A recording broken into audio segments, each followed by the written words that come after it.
வாங்க வணக்கம். உருளைக்கிழங்கு மசாலா வறுவல். வெங்காயம், தக்காளி, கருவேப்பிலை, மல்லித்தழை, பூண்டு பேஸ்ட்டு, இஞ்சி பேஸ்ட்டு, மல்லித்தூள், மிளகாத்தூள், மஞ்சத்தூள், பட்டை கிராம்பு தூள் போதுங்க. இனி உருளைக்கிழங்க தோலை லைட்டாக சீவுங்க. ஏங்க சப்ஸ்கிரைப் பண்ணி கொடுங்க, உங்கள் அபிப்பிராயத்தை சொல்லுங்கள். பாருங்கள், உருளைக்கிழங்க தோலை சீவுங்க. சீவிட்டு கழுகிட்டு சின்ன துண்டாக நறுக்கி வச்சுக்கோங்க. சரிங்களா?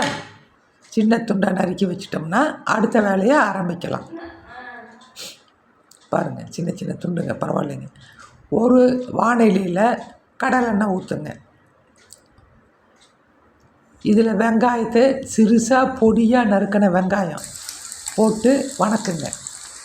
கொஞ்சம் வணங்கினா போதும், ரொம்ப அதிகமாகலாம் வணக்க வேண்டியது இல்லைங்கோ. கொஞ்சம் வணக்குனீங்கன்னா போதும்.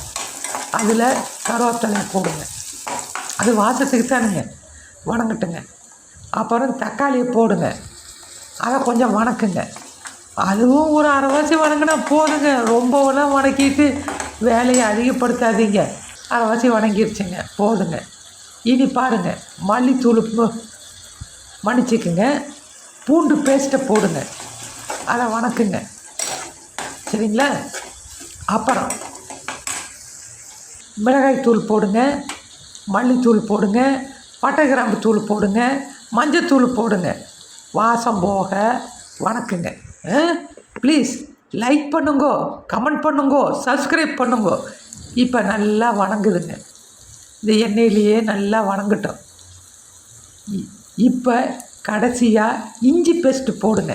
இதை வணக்குங்க. ஏன் லாஸ்ட்டாக இஞ்சி பேஸ்ட்டு போடுறோம்னா அடி பிடிக்காமல் இருக்கிறதுக்காகத்தானுங்கோ. சரிங்க. இப்போ இந்த மசாலாவில் வெட்டி வச்சுருக்கிற உருளைக்கிழங்க போட்டு நல்லா வணக்குங்க. தேவையான அளவு உப்பு சேர்த்து தண்ணியை ஊற்றி வேக விடுங்கோ. ஒரு 5 நிமிஷத்துக்கு ஒரு தடவை எடுத்து ஒரு கலரிக்கிங்க. பாருங்கள், இப்போ மூடி போடுவோம், வெந்துக்கிட்டு இருக்கட்டும். சரிங்களா? வெந்ததுக்கப்புறம் ஒரு 10 நிமிஷத்தில் நல்லா வெந்து போயிடுதுங்க. வெந்ததுக்கப்புறம் எடுத்து தண்ணியை சுண்ட வச்சிட்டோம்னா, வணக்கிட்டோம்னா உருளைக்கிழங்கு மசாலா ரெடி ஆயிரும். இதை எல்லா சோத்துக்கும் சாப்பிட்லாங்க. சப்ஸ்கிரைப் பண்ணிட்டீங்களா? நன்றிங்க.